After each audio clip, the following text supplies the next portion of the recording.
C'est tout simple. Beaucoup de gens pensent que quand on parle du monde spirituel, on parle aussi de l'éternité. C'est vrai. Déjà, il faut faire une nuance entre visible et spirituel. Moi, des fois, je préfère utiliser spirituel que visible ou invisible, puisque invisible, c'est ce qui n'est pas visible à l'œil nu. Mais on peut le voir par un microscope si c'est un virus. On peut le voir avec un télescope si c'est un astre. Donc, ce n'est pas forcément invisible. Ce n'est juste pas visible à mes yeux, mais ce n'est pas pour autant spirituel.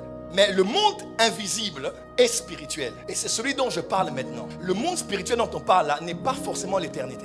3 choses les différencient. Premièrement, Dieu habite dans l'éternité, mais Dieu n'habite pas dans le monde spirituel.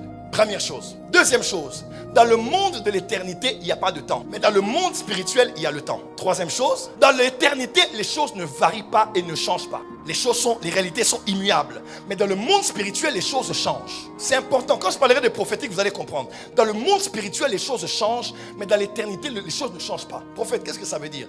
Ça veut seulement dire numéro 1.